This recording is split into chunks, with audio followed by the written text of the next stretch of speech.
Today we start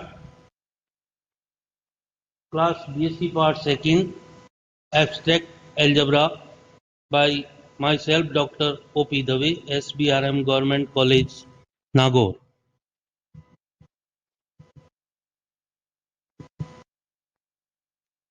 First we start about algebraic structure.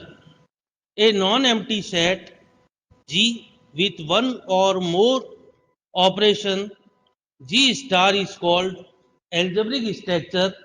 For example, n plus set of integer I plus set of real number r plus into etc.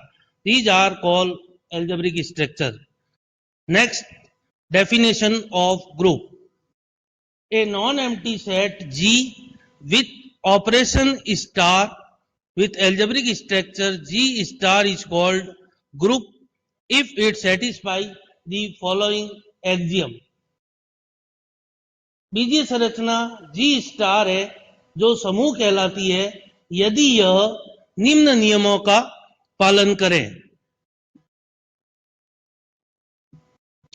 पहला है G1 closure property, संवर्त नियम।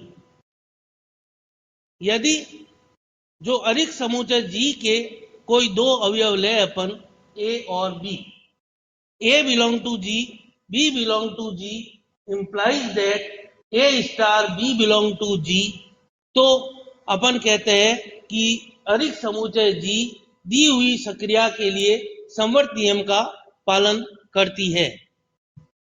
Second है G2 associative law, A star B star C is equal to A star B star C for all ABC belong to G, यानी कि अरिक्त समुच्चय जो G है उनके प्रत्येक अवयव के लिए दी हुई सक्रिया के लिए साहचर्य नियम का पालन करें।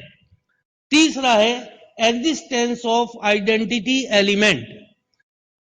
अरिक्त समुच्चय G में एक अवयव E इस प्रकार विद्यमान हो कि G के प्रत्येक अवयव A के लिए A star E is equal to A is equal to E star A for all A belong to G, तो ये जो अवयव E है ये G का तत्समक अवयव कहलाता है।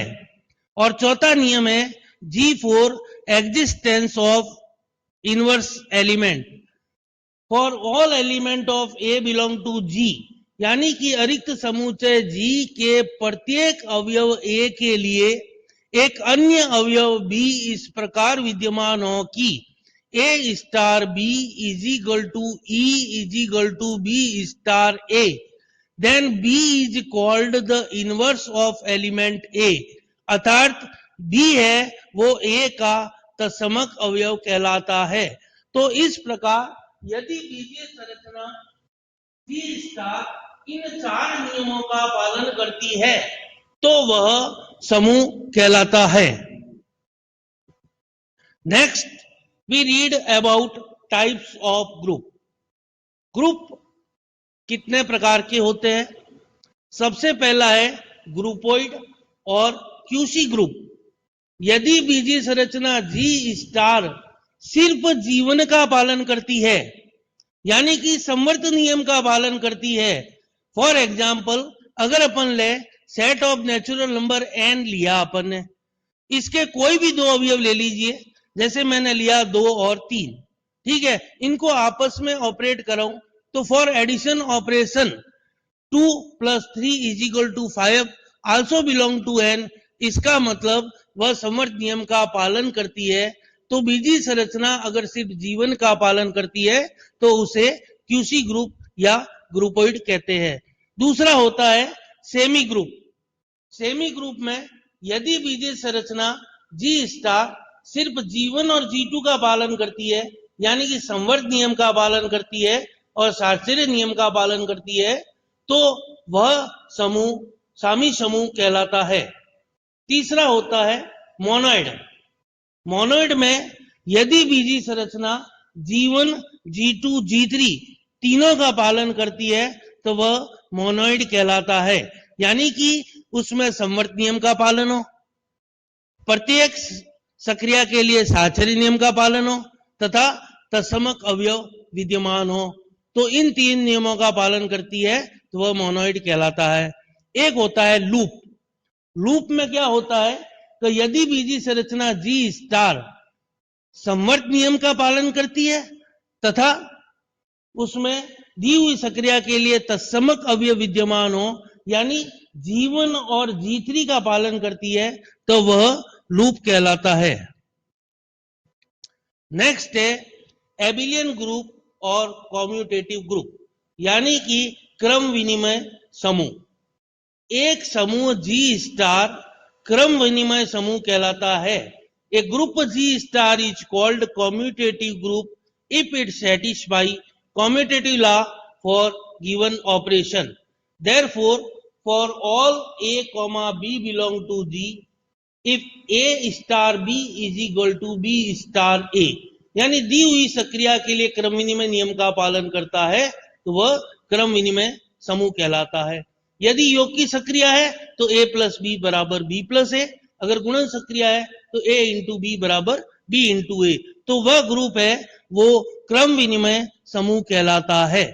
और यदि बीजीय समूह G स्टार क्रम विनिमय नियम का पालन नहीं करती है तो वह अक्रम विनिमय समूह नॉन एबिलियन ग्रुप कहलाता है। नेक्स्ट है फाइनाइट और इनफाइनाइट ग्रुप। यदि किसी समूह G स्टार में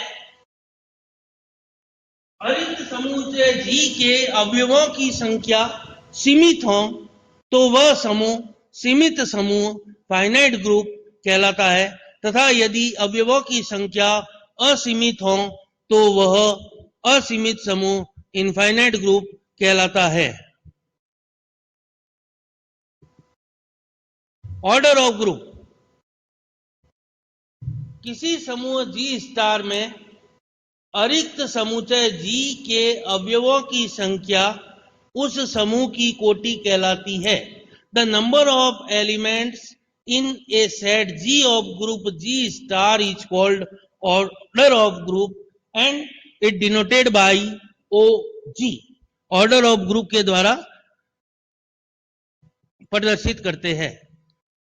फॉर एग्जाम्पल, यदि एक समुच्चय K is equal to ABCE हो तथा इसमें सक्रिया स्टार निम्न सारणी द्वारा परिभाषित हो तो K स्टार एक समूह है। जैसे एक समुच्चय है जिसमें 4 अवयव है E, A, B, C तथा दी हुई सक्रिया निम्न सक्रिया सारणी द्वारा परिभाषित है, तो सिद्ध करना है कि ये जो समुच्चय K है दी हुई सक्रिया स्टार के लिए समूह है। तो सबसे पहले अपन देखते हैं कि इस सक्रिया सारणी में किसी भी दो अवयव को आपस में ऑपरेट कराने पर E को E के साथ ऑपरेट कराने पे E आता है, E को A के साथ ऑपरेट कराने पे A आता है, E को B के साथ ऑपरेट कराने पे B आता है, E को C के साथ ऑपरेट कराने पे C आता है। इसका मतलब इस सक्रिया सारणी में किसी भी दो अवयव को ऑपरेट कराने पर वापस E, A, B या C में से प्राप्त होता है। इसका मतलब K है वो दी हुई सक्रिया स्टार के लिए समवर्त नियम का पालन करती है। इसी प्रकार यदि हम इसमें से कोई 3 अवयव ले लें, सपोज A, B, C, तो A स्टार B है वो C के बराबर आता है और C स्टार C E के बराबर आता है। इसी प्रकार अगर B स्टार C ले तो B स्टार C A के बराबर आता है और A स्टार A है वो A के E के बराबर आता है। इसका मतलब कोई भी इसमें से 3 अवयव लेने पे हम देखते हैं कि सक्रिया स्टार के लिए साहचर्य नियम का पालन होता है। तीसरा होता अपन देखें एग्जिस्टेंस ऑफ आइडेंटिटी एलिमेंट। क्या इसमें तत्समक अवयव विद्यमान है? तो यहां अपन देखते हैं तो E को किसी भी अवयव के साथ ऑपरेट कराने पर वापस वही अवयव आता है।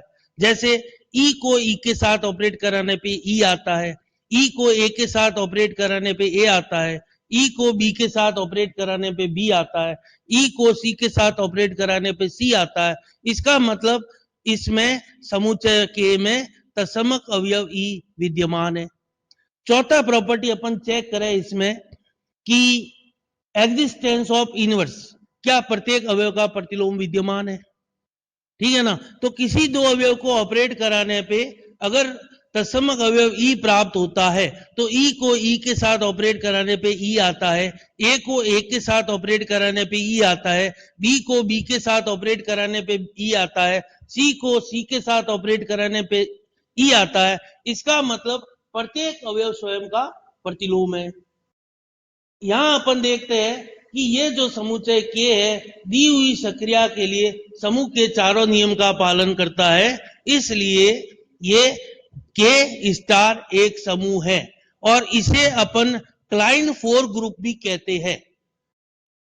दूसरी चीज, दूसरा इसमें अपन देखते हैं कि जैसे क्या ये क्रम विनिमय है, तो इसमें से कोई भी दो अवयव ले ले अपन, सपोज मैं यहां लेता हूं ए और सी, तो ए को सी के साथ ऑपरेट कराने पे ए स्टार सी बराबर बी आता है और सी स्टार ए बराबर भी बी आता है। इसका मतलब क्रम विनिमय नियम का पालन होता है, इसलिए ये क्लाइन फोर ग्रुप एक क्रम विनिमय समूह भी है। तीसरा अपन देखते हैं कि ये जो समुच्चय के है इसमें जो अवयवों की संख्या है सीमित है, 4 है, इसलिए यह एक परिमित समूह है और इसका order of group G is equal to 4 होगा। थैंक्स।